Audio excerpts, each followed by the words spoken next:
Good morning, students. This is Holly. Another beautiful spring day out there, I see.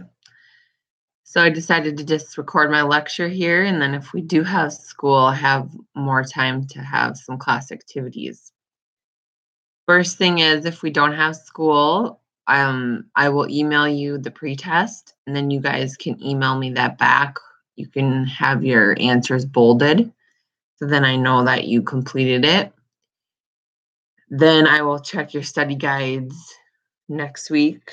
So it would be chapter 17, 18, and 19, which was due today, and then chapters 21 and 30 to make so you can get your points for that. All right, so we'll see what the weather brings if we don't have class, and I'll email you that pre-test. First, I'm going to start with chapter 21, how the child experiences hospitalization. So after I've reviewed your book and I've looked through things, and none of my children have ever been in the hospital, but I've had cousins and other family members that have been in the hospital. And I think the best thing to remember for children is that depending on their age, that you need to adapt the hospital to them, kind of and involve play. So like, for example, I've seen a wagon in a hospital to help the kid adjust because if they're there for a long period of time, if they have IVs and things like that, they might be there for quite a long time. So you kind of have to, being in the hospital is boring for adults. So how do you think it is for children? So you really have to use your imagination. I think I've already told you that example of when I had a pediatric patient, we named the IV pool, and then that was kind of our game that we played, and that child that I had really liked that. So just kind of have to think outside the box. When I do see you guys next, I'll give you a copy of the Tylenol dosings, which maybe you guys have seen that in the clinic, but you go by the child's weight, and that's how, and then the concentration of the Tylenol, and that's how much you give them. There's also an ibuprofen one that it's pretty important to note that, because most of the time with kids, if they're sick or they got a fever, we're going to do Tylenol and ibuprofen and alternate it. If you guys open up your PowerPoint now, I'm just going to kind of briefly go through it here.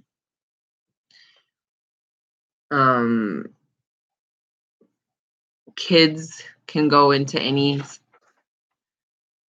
branch of nursing as besides the hospital. They can go have home health, they can have hospice, they can have all those things just like adults can. They can have outpatient clinics, they can go to outpatient, get outpatient IVs. You want to make, as a nurse, you want to promote that environment and make it a warm and friendly environment, something that they enjoy coming to. And then the next couple of slides go through each age group. So for infants, involve the parents during their hospitalization, during their procedure, offer hugs, have the parents bring their blanket or their toy that they like. In toddlers, they don't understand, when you explain things to them, but you can still say simple things to them. One direction at a time. You can allow them choices if needed, distract them with a toy or distract them with something or distract them with their parent while you complete something such as a blood pressure or take their pulse. The school age child, they can start, they're starting to understand things, and then you can reward them, give them a sticker after a procedure, after they had, they're done with their clinic visit. You guys have seen that. Then they get a sticker. Give them a reward. Adolescents in the hospital, they're really, uptight about their privacy, and wondering what's going on. How is this going to affect them? So you need to just explain things to them. And it does say a couple things in your book about adolescents really enjoy having peers, like not necessarily like their classmates, but maybe somebody like the same age as them. If they have to share a room, try to room them with another teenager, not a younger child or an older adult, like an elderly person. Children, again, can have home care or home health depending on, what their needs are. But, after hospitalization, the child may need it. Or if the child, has a certain disability or cerebral palsy or something like that, they may have long-term caregivers that, they need 24/7. But depending on the illness, like if they had pneumonia, maybe they have to be in the hospital for a week or so.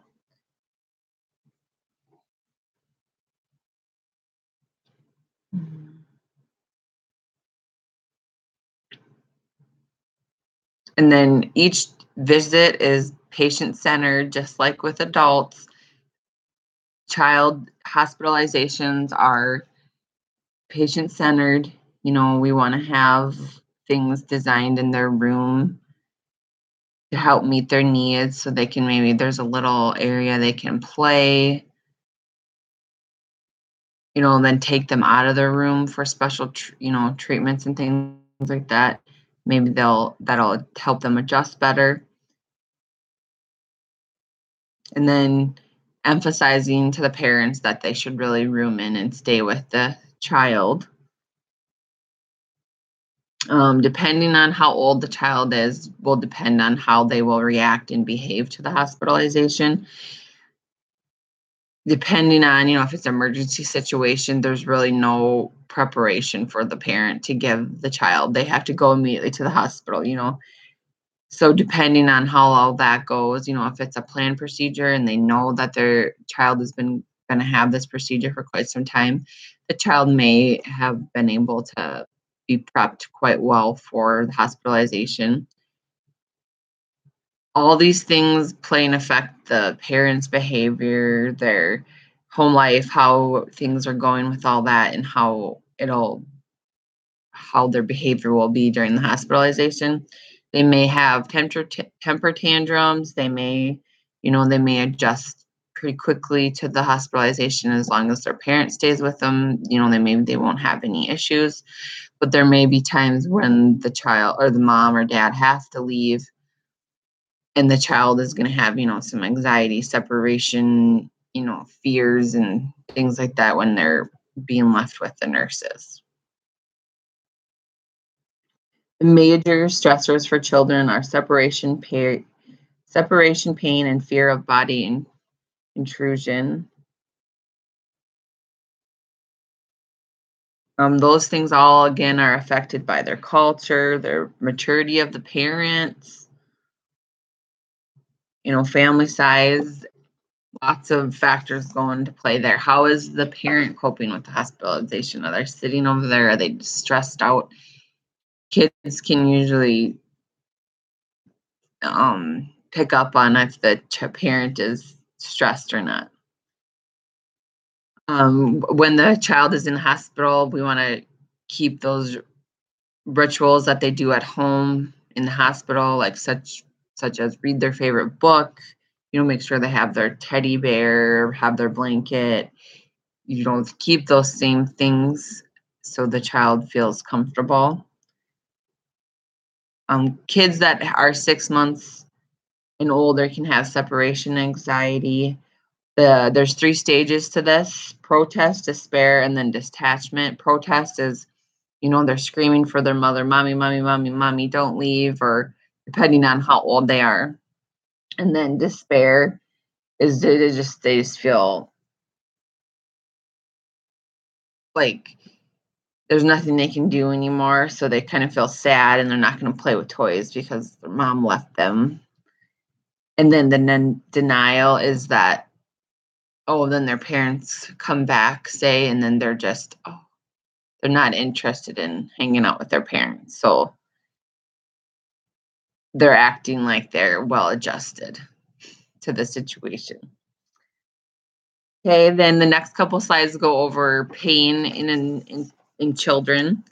I think we've covered this a couple different times, the FACE scale, the Wong-Baker scale, then there's the FLAC scale, and then for the NICU patients, there's the NIP scale. So you guys can review those, just understand there's different scales for each one, and if you're seeing pain in a patient, like grimacing in their face as a child, then and you ask them the FACE scale, then they say no, well, then obviously you need to try another way to assess their pain. I feel like a lot of times with dementia patients, like adults, it's really hard to assess their pain. So some of those scales that are used with dementia patients are kind of utilized in the in pediatric setting, because you're watching the adult or the elderly person's face, how are they sitting, how are they reacting, those same things, activity, are they restless, moaning, are they crying? Those are the same things you do for the dementia patient. So if that helps you, but just look through the scales, and I want you guys to understand each scale. So look through those and understand how many points you get for each category, because some of them are different. Question 1, that's what I've been explaining. So about the 7-year-old who points to 0 on the FACE scale but is grimacing. So you would use another tool to assess his pain. So the answer is number 3.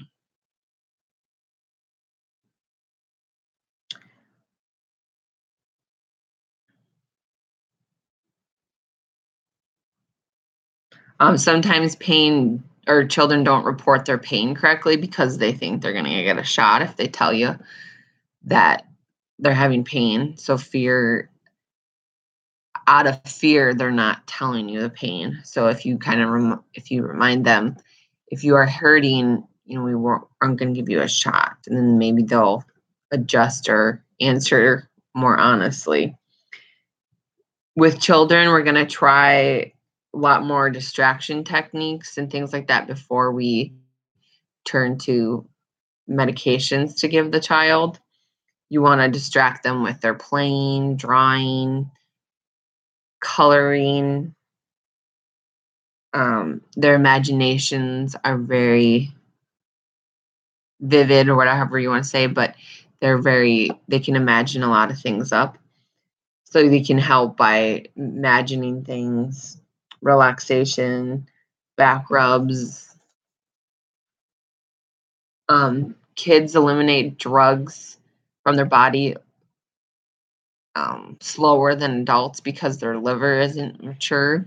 So when you do give them medications, it may stay in their body for a longer amount of time. Remember, I was telling you about the Tylenol and ibuprofen weight chart, so I'll give you the dosings for that next time I see you. If we don't have school, I'll try to email it to you. Just like with adults, if you give a child an opioid for moderate to severe pain, we want to make sure we give them a stool softener.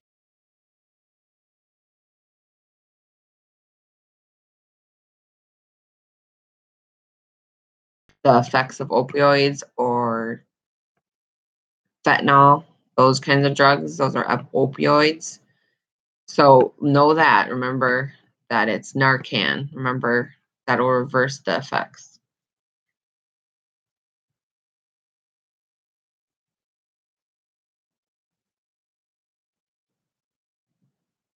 Sometimes with children, it's better to just give like the Tylenol and ibuprofen around the clock to prevent pain. So that's referred to as prevention pain control. The next slide, drug used for pain relief. You guys can look through those. Those are several medications we have available. There is some creams that you can apply to child's skin prior to poking them or before inserting an IV. They're the numbing agents. Then fear, basically the child is scared. It can also affect their self-esteem and self-control. Regression is when the child, say they were potty trained and now they're in the hospital and they're wetting, or they're not going to the bathroom, or they were using a cup and now they're, not using it correctly. So they're regressing to the prior stage they were at before the hospitalization. This type of behavior shouldn't be punished. You should just praise them for when they do drink out of a cup and motivate them by praising them and to achieve the new goal and not to go back to what they were doing. A good nursing assessment is important when they first come in, because then you'll know and you'll understand where they're at with their growth and development.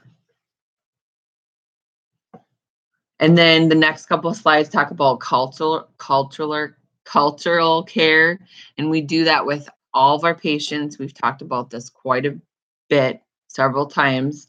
So you guys can read through those slides. It's just basically saying some cultures don't, certain behaviors by children aren't accepted as versus in the United States, we may have a different culture with that. So you guys can read through those. Obviously, if they can't speak English, we're going to have an interpreter. We're always providing culturally sensitive care. You guys can read through those slides. And then things that the certain different cultures may different among cultures is the personal space, smiling, eye contact, touch, and focus. So just take time again when the child is admitted to make sure you're understanding and gathering all that information so you know what to expect and know how to enter the room as a nurse and take care of the child. And again, the parent's reaction to the child's hospitalization. Children can really sense their parents' reactions or their emotions. So remember when I was telling you about like the baby, and I felt like when my husband was tense and he was holding the child and the baby, it's like it just made it worse because he wasn't relaxed. He was tense himself. And so that's just an example with infants, but it's also the same as the child gets older. They can pick up on that, how their parent is reacting, and that will either increase their anxiety or, in their emotions, or it may help them adjust to the situation.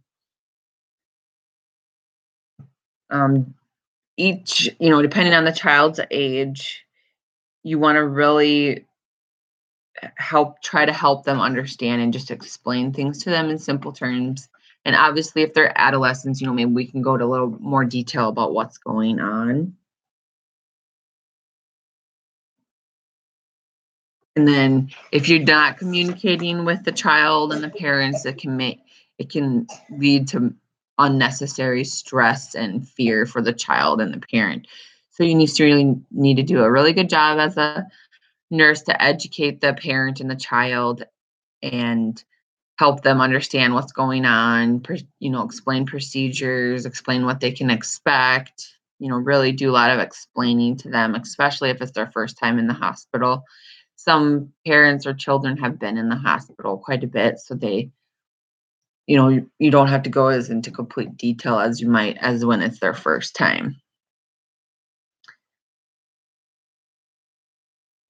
And then when you're going through the admission, the nurse's role in the hospital admission, involving the parents and family members, using simple terms, help them understand so it can decrease their anxiety.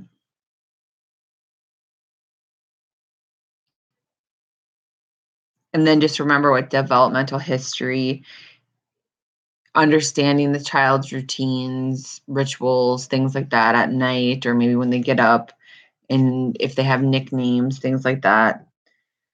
Other things, are the parents divorced? Are they both married? What kind of issues do they, family issues do they have? Has the child been separated from their parents before or not? Just kind of gathering all this information, being an investigator on the child and the parent to just basically understand how to take care of the kid if there's any changes you need to make. And then with all that information leads to the next slide, you're going to start developing a care plan for the child. And one of the things that I've mentioned already is that play is very important with children and that needs to be incorporated into their care plan. So you're going to do a care plan on a child using the nursing process, just like you have with adults. We're going to keep it patient centered. I feel like children care plans are a little easier just because a lot of times children don't have as many chronic illnesses and things like that, that it's easier to develop.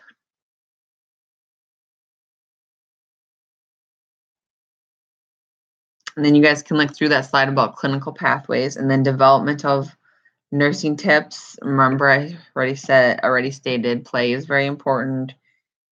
And then achievement tasks should be utilized in the plan of care for the hospitalized child. And then the next couple of slides goes through each age group again. So with the infant, meeting the needs of the infant. So how are we going to do that? And then that slide kind of explains it, keeping the schedule, consistency with the caregivers. If hopefully the parents are there, and this will lead. Benjamin, keep it down. I'm talking on here. And then, anyways, with the infant, just gaining that trust of the caregivers. The next is the toddler. They may not understand why they're separated from their parents.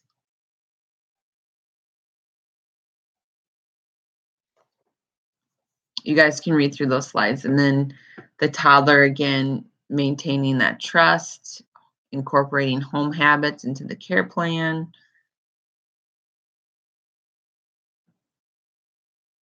Oh, and then you can play games with them like peekaboo, hide and seek. Separation anxiety also occurs with toddlers. When they go to daycare, they're left with a babysitter or a relative. It's kind of, the same experience at the hospital, except, at first when they go to a daycare, those people are strangers and then they adjust to them. At the hospital, obviously, the first couple of days are a lot more stressful for a child because they're adjusting to everything. As much as you can, you want to prepare the child. And then sometimes with children, they might have to put a restraint on their arm for an IV that they have or another, line that they have in place. So really needing to have encouragement and talking with those children to have emotional support so they, leave their arms straight or, they don't pull the IV out.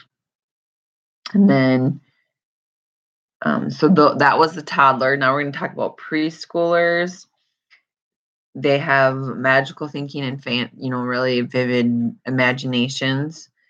So you can explain things to them in simple terms, but you want to avoid words such as shot, electrodes, put to sleep.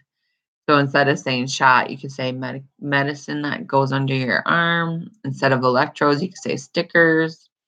Instead of you're going to be put to sleep, you can say special sleep. So they may think like you're going to put them to sleep and they're not going to wake up. You just have to really use your imagination how you're going to explain this to a child so they don't get scared.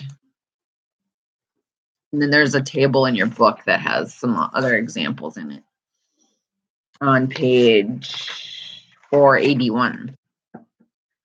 Now, if you go on to the school age child, they're in the industry versus independent stage.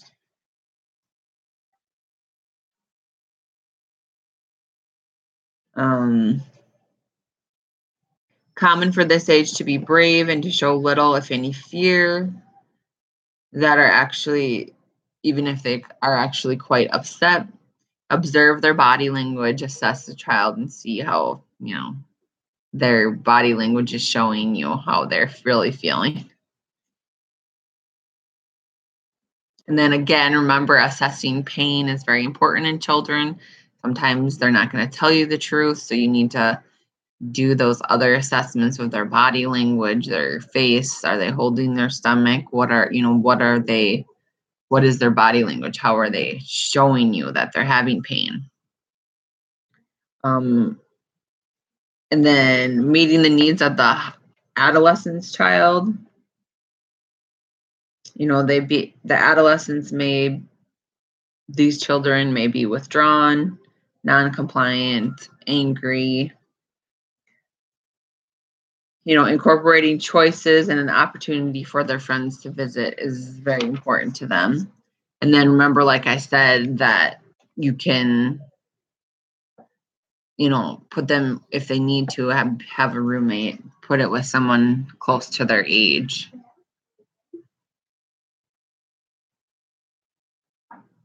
And then if you we'll move on to the slide about confidentiality and legal issues.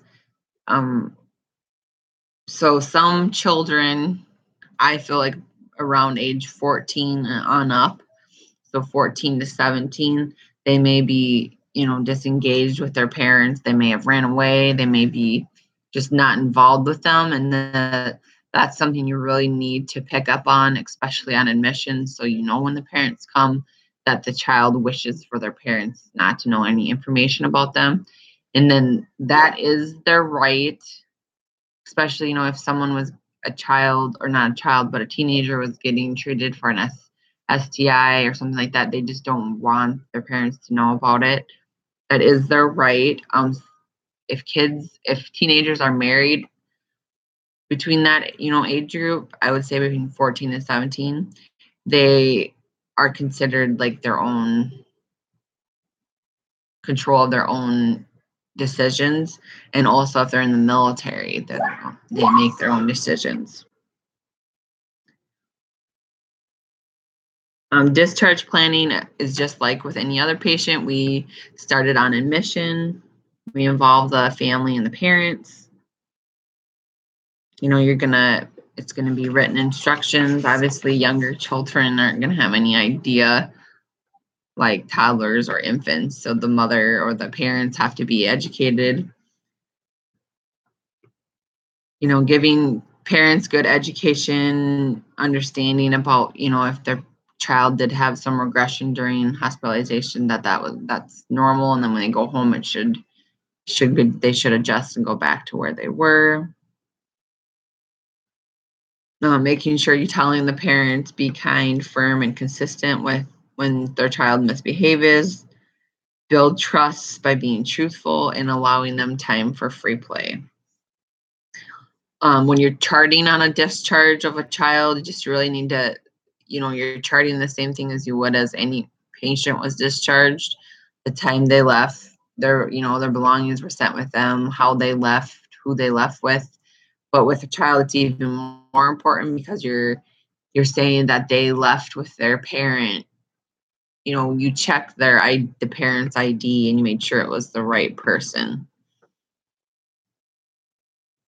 The behavior of the child, how was the child acting when they picked him up? Every kind of more detailed vital, you're always going to do vital signs and weight and medications, if any, were sent with them.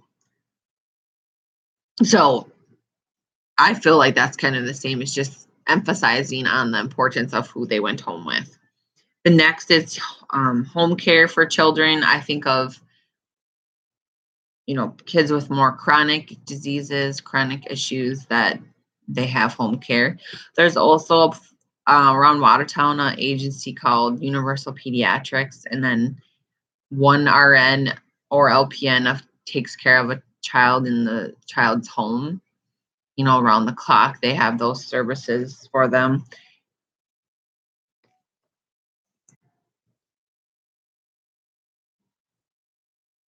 So yeah, that's about it on hospitalizations of a child. And then if you guys look in the end of your chapter after the summary, there's the NCLEX questions. I'm just going to go through the answers quick for you. Number 1 is the answer is 1. Number 2, the answer is 3. And 3, the answer is 2. 4, the answer is 2. And 5, the answer is 3. So those are some NCLEX questions you can go through. You guys do have the answers on your book resources on the Evolve website, but those are some things that you can go through to help you study. So next Tuesday, I'm going to go through chapter 30 here. Your test will be over chapters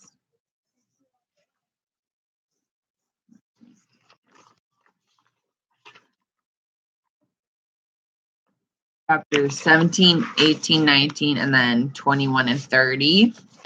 So I'm going to finish chapter 30 here in a second. And then just so you know,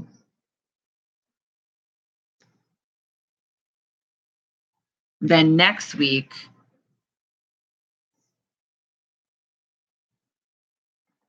I have to look on the e-learning because I moved the chapters around. So check your e-learning. Those are the chapters that I will be going through for next week. And then I'll post the pre-test on the e-learning for next week. So you guys will have to access them on there if we don't have class. All right, next chapter is chapter 30, the child with skin conditions.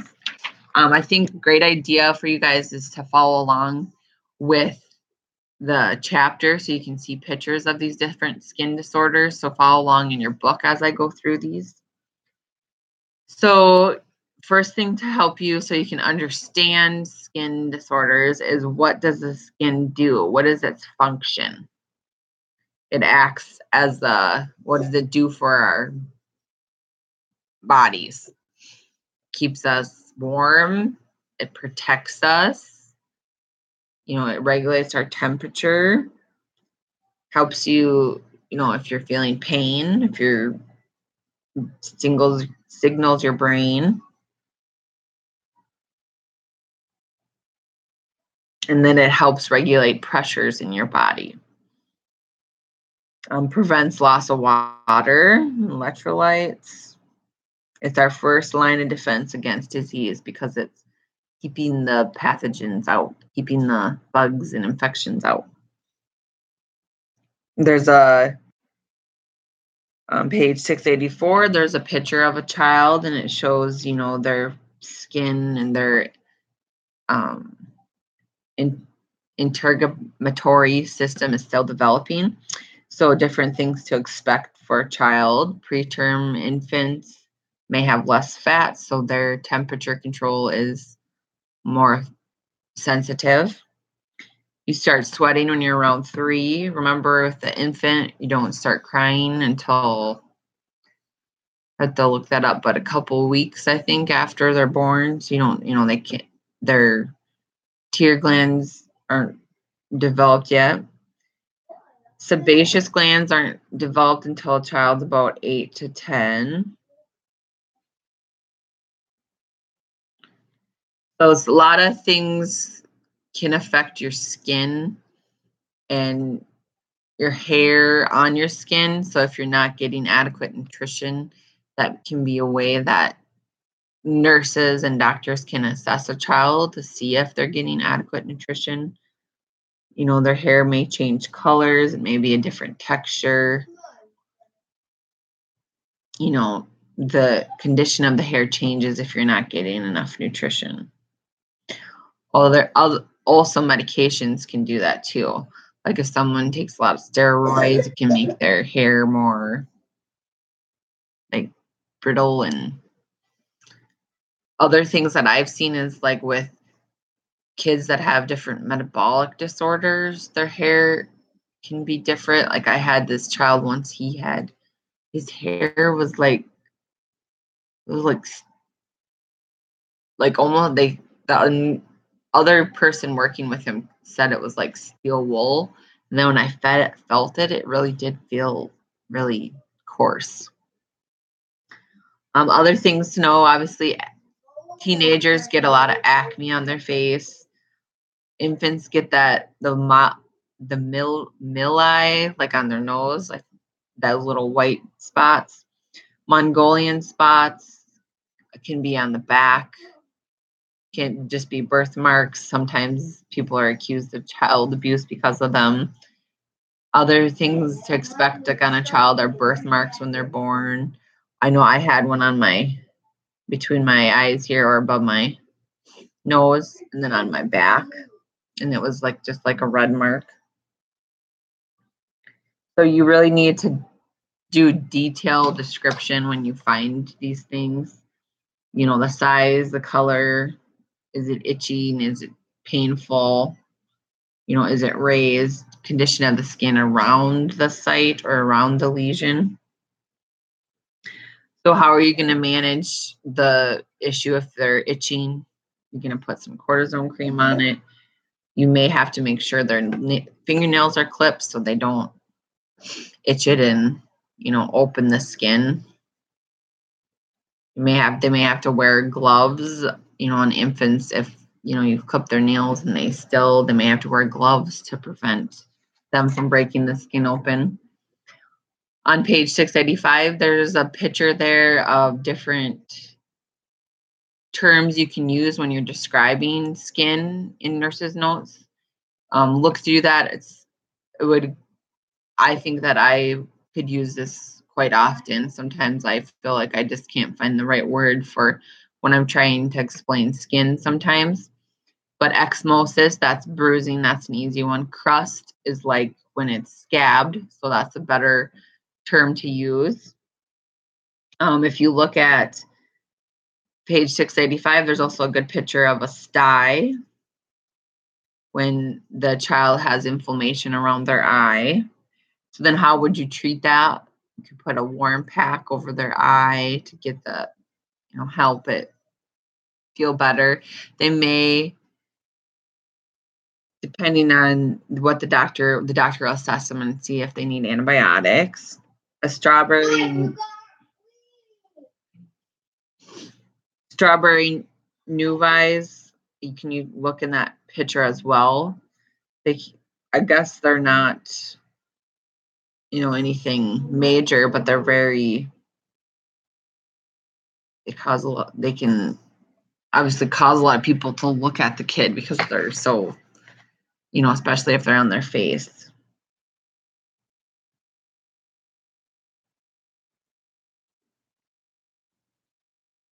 And then it says that those things usually disappear without treatment. The port wine, Nuvas, you guys can look at the picture again in your book. It's just darker, and as the child gets older, it does not disappear. So those stay with them. And then if you read through the next couple slides, the skin signs and symptoms of illness, those are just different things, different skin problems kids can have that are associated with different disorders. So like the butterfly rash, somebody may have that if they have lupus. And you guys can read through those slides. So question 1, congenital birth defects could be caused by foods the mother ingests during pregnancy. And that one's false. Okay, the next one is infection, malaria. So that's just a heat rash. So how do you treat that? Keep it clean and dry, wash them off, obviously get them out of the heat. And then there's a great picture in your book on that, so you guys can look at that.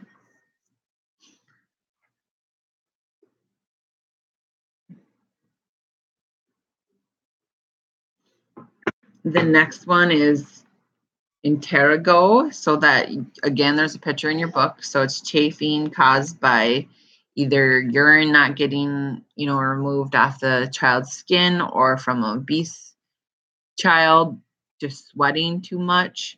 So how do you treat that? You're going to keep it open to air and clean and dry. Those types of things, when it's chafing off the skin, can cause secondary infections because the skin is getting opened, and then it can allow bacteria to get in there. So very important to treat that as soon as you notice it. It's better to prevent those things than just like the diaper rash. You want to prevent them before they get like that. The next one is cradle cap. And so how are you going to treat that? With some baby oil before they go to bed, and then shampoo their hair in the morning.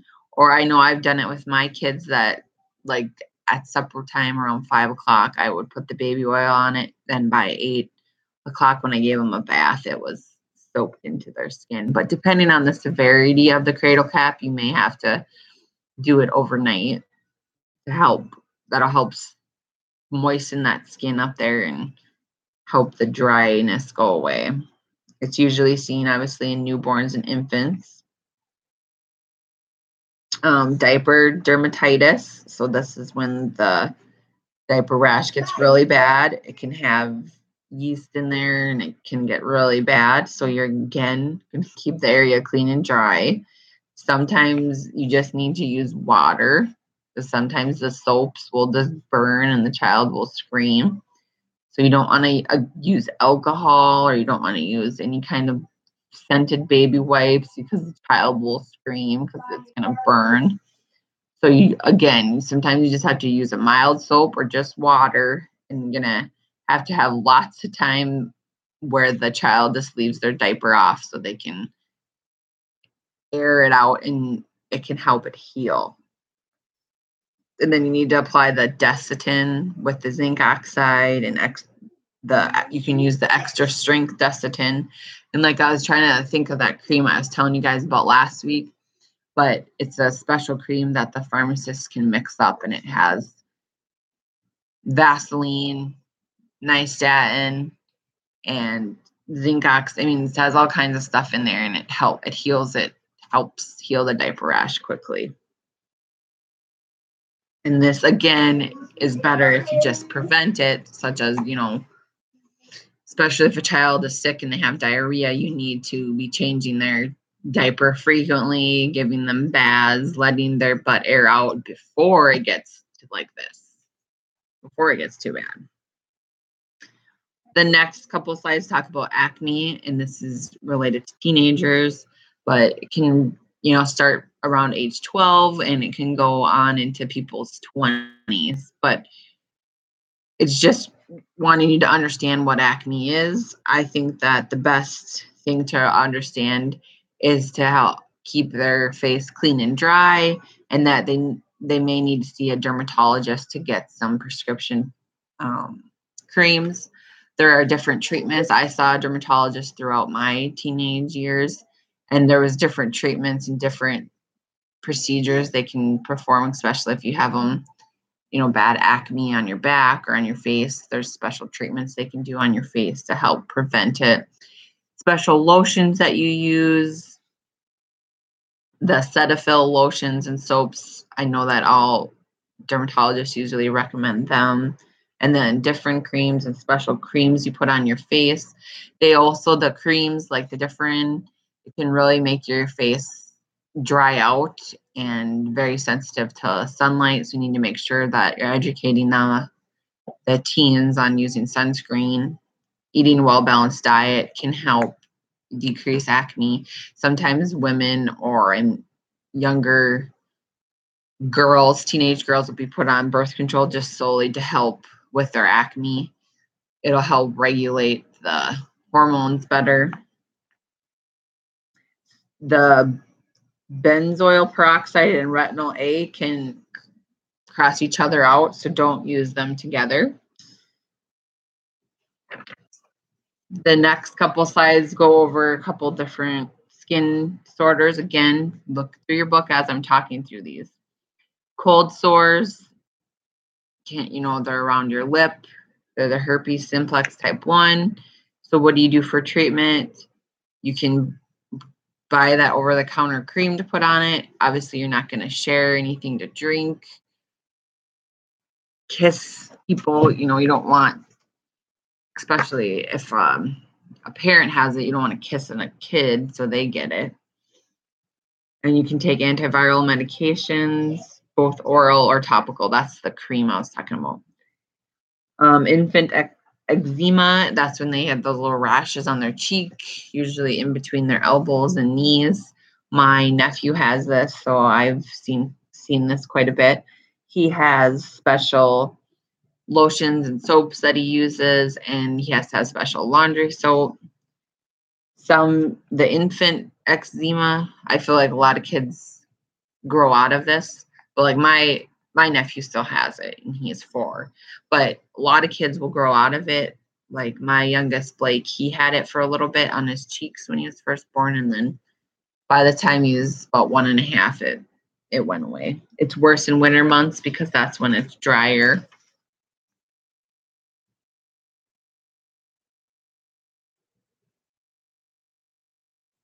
Different things can flare it up, such as immunizations. And it says lesions can be infected by viral agents. So if you have herpes or any other kind of viral thing on your face, or you have some kind of infection, you should stay away from these infants, because that's how since they have open areas on their skin, that's how you could transfer it to them. The treatment for it, again, special lotions and creams. The Alvino is a brand that my nephew uses. Hypoallergic formulas may be needed, and you're applying the ointments will work best if you apply them after a bath. There is also some special bath, like oatmeal bath, they call it, that they can have to help soothe their sores and so they don't itch it.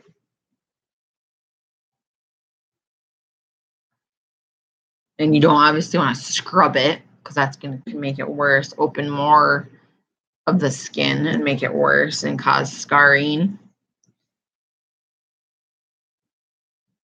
And again, just like if an infant is itching, you might have to clip their nails and make sure they have gloves on so they don't open the skin. Parents need to be reminded that sometimes kissing a wound doesn't make it better. You can actually induce an infection into it. There is a couple different things. Just like with adults, kids can get staph or the MRSA in their skin, and it can cause septicemia.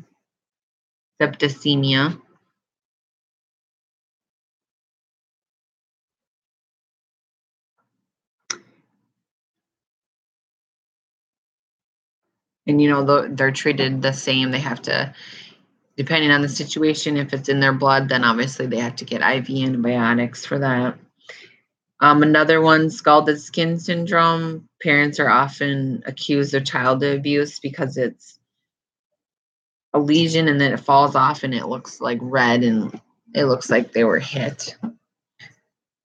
These areas generally heal without scarring. They have strict isolation and they need IV antibiotics. Impetigo, that's an infection caused by staph or group A beta hepatic streptococci. It's very contagious. My son had this before, and it started off on his toe, but I thought it was just it just looked like a scab, or like maybe he bumped it or something. And the next day he obviously was biting his toenails, because then he had a crusty lesion around his mouth, and then I knew it must have been spreading. So I was like, what the heck? So anyways, then he went in and I got him some Bactroban, and it was healed up in a couple days. Understand that it's very contagious. So if this child was in the hospital, how would you enter their room? What type of isolation would you put them under? Very important to understand that. The next one is fungal infections. So there's different types of fungal infections, and basically you need to understand that If it's ringworm, they need to be treated orally. And then if it's just a small lesion on their arm, then you can use the antifungal creams.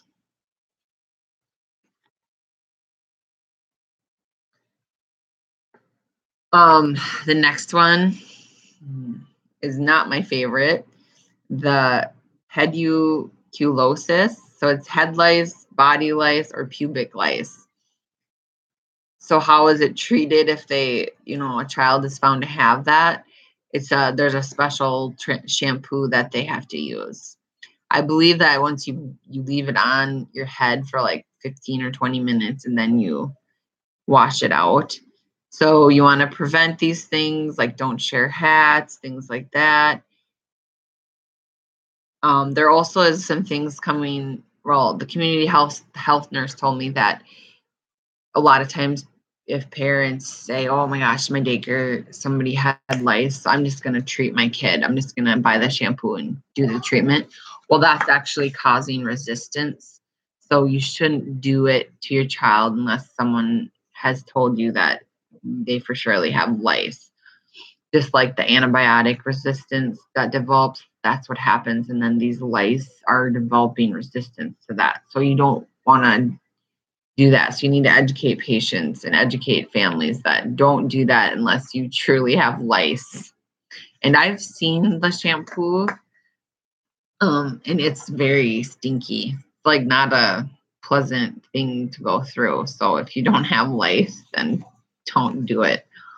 I mean, I understand that the parents are just fearful that they have it and they just want to kill it, but they need to be educated on that because that's what's happening. Because they're doing it, then what's going to happen is that we're not going to have any shampoo that's going to be able to kill these lice because they're doing that. The next one is scabies or itch mite. So that can be treated with a cream and it'll look like they have little red bumps. All family members need to be treated, including the home and the car, if this is diagnosed. Itching is very intense, especially at night. So the next few slides are talking about burns in children. So I know Carrie covered burns in adults, so it's a lot of the same stuff. So just kind of review it and understand that with kids, the formula that you use to determine, how much they've been burned is just a little different than adults. Okay, so burn injuries are leading cause of accidental death for kids between 1 and 4. I took care of a child once that he had a boiling pot of water that spilled on his head. It was, and he was a black kid, so you could see like every little dribble of the water. I don't know, I guess I just felt like because his skin was darker, you could see the scarring or the burns better. Anyways, it was an accident though, so that's why it's important to keep your house safe, keep your pans turned in when you are boiling water.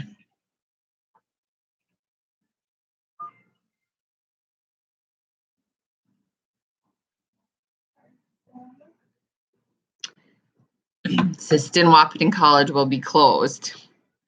So anyways, I thought that would happen, so I'm glad that I'm almost done lecturing to you guys.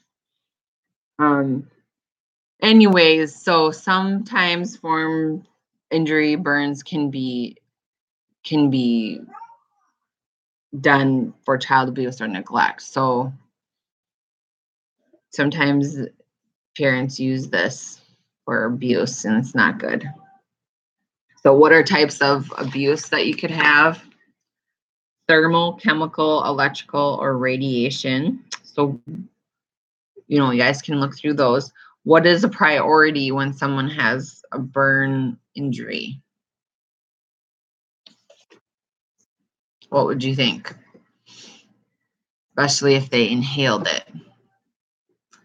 So priority is their airway, because what happens with a burn, like on your skin, swells up. So what's going to happen if your throat was burned? And it's even more important in kids, is because, especially like for infants, their trachea is like this wide, like the size of your finger. So that doesn't take much to close it off. Little swelling and it's going to be. So very important to assess that right away if they're coming in to the ER or whatever. So with the body surface area of a child, you guys can look through that chart. So the trunk and their chest is worth 13%. Their head, you use 9 to 19%. And you guys, that's how you figure out the percentage of their body that's covered. And then each age group has, there's special numbers. You don't use the rule of nines like you do with adults. Remember, when a child is going through a burn, remember, what are the jobs of your skin? Protecting against infection, regulating your body temperature, holding the water in to keep your water and electrolytes balanced. So if you're burned both your arms and, part of your chest, that's quite a big area. So you need to start thinking, okay, oh my gosh, infection, keeping this patient warm, putting moist dressings on there. And then children's skin is thinner. It doesn't have the depth as like an adult does because it's still maturing. So it can be even more detrimental to kids, or, like a first degree burn on me may not, be as bad like as a child. It may go through all, almost to their bone, just because they're littler and their skin is thinner.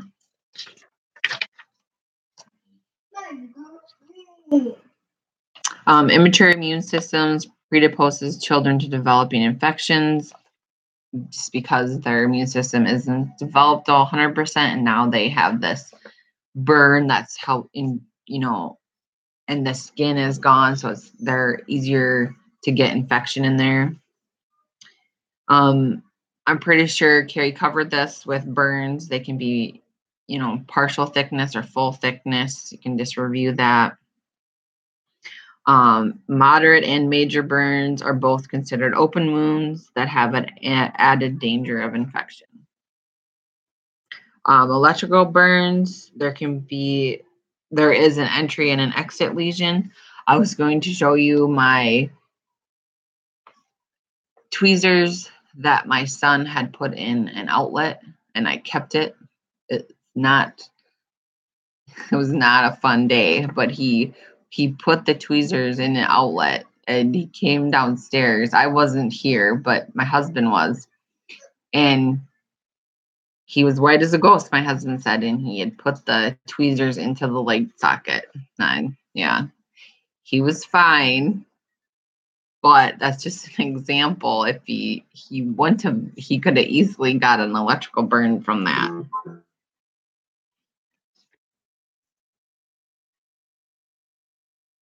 So obviously, when you're taking care of a patient, or in the ER, or you're going to provide some first aid to somebody, the first thing you want to do is stop the burning, get them away, elevate the injury, cover the burn up with some moist dressings, and transfer the person to the hospital. And maintain an airway. Remember that, maintain airway. Then when they get to the hospital, their airway has been, secured. They may have a ET tube down there. Then you can do the IV line. A lot of times, especially if they're really burned, then they're going to do an IO that goes into their bone instead of an IV, because lots of their skin has been burned. So you're not going to be able to get an IV. Get some blood work, put an NG2 down them.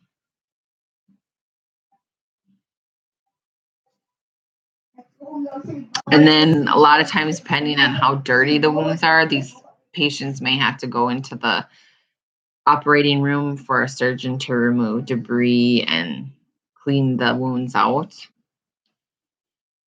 And then it shows you some pictures there of a child getting some debridement and other procedures done with their wounds. Very important to prevent infection with kids that have, severe burns. You don't want them to, they've already went through all that. We want to really prevent infection. Also, a lot of times in these rooms, the temperature in the room is going to be up. You're going to be sweating as a nurse, but you're going to be taking care of the child or the patient, and they're going to be warm enough because remember, they've lost lots of their skin, so they can't regulate their body temperature until those burns start healing up. So a lot of times it have reverse isolation while the nurse dresses. All instruments need to be sterile gloves. You need to report signs and symptoms of infection immediately. Burn victims have increased demand on protein, metabolism, vitamins and minerals may also need to be given. Providing emotional support to the child and the family is essential. Then there's a picture there of scald burns. So this can happen. That's why it's important to educate parents on turning their water heaters down, because a child can be curious and turn on the water and jump into the tub and burn their legs and then not know enough to get out. Very important that you always test the water of the temperature of it before you put your kid into the bath to prevent burns from water. Also, those examples that I told, that example of the child that had the boiling hot water, that also I know of another child that did that, was with a frying or a deep fryer, and the oil spilled on the kid. It could be very life-changing for a child, because obviously if it goes on their face, it can cause deformity and everything like that. So really try to prevent those things. Even better to have those kinds of things even in the garage, so a child won't even have access to it. And if you're having boiling water, you should always just be standing by it. Sunburn. So main thing here is to prevent sunburn. So you're gonna wear sunblock. Lots of makeups now have sunblock in them, but for a child, the parent needs to be the one to apply it. You can also wear those swim shirts too instead of the sunblock. I mean, you still need to put sunblock on your face, but you can put the sun or the shirts on so you don't have to do your shoulders. And then I think the main thing is to know to reapply the sunblock. You need to reapply it after 3-4 hours. It needs to be applied, and the SPF should be at least greater than 30. I think that all the time that I put on the sunblock I put on my kids last summer was at least 50. Just my kids are white and blonde and very skin sensitive to the sunlight, so we put it on a lot. Just like a sunburn can be mild to severe. We're going to put, some severe cases, you put that aloe vera on there to help. And then what does the sunblock do? It reflects the sunlight. Sometimes you have to have the zinc oxide type, and that's just the thicker sunblock. And then you have frostbite. So the main thing with this, obviously you get frostbite by going out in the cold. Your skin gets exposed and it's not able to circulate because your circulation or your blood isn't circulating right. So that area is dying basically. So it results from a freezing body part. So I think the best thing to remember from this is just to make sure that you slowly rewarm the area, because if you think about it, it's been your body or your hand has been exposed to extremely cold temperatures. Now you're going to put it in, you want to just put it in like lukewarm and then slowly warm it up. Sometimes it doesn't work, and depending on how long they were in the cold, they may have to have the area amputated, such as a finger or a toe. Okay, I think that's about it. I hope you guys have a good rest of your day. And like I said, I'll post the pre-test for next week on e-learning, and then I will email you the one from last week. Either that or you guys can, I'll just do that, and then you email it back to me so you get your points. So just bold it, like on Microsoft Word, just bold it, and then you can get your points, then I know that you did it. And then I'll check your study guides next week. Okay, have a good day.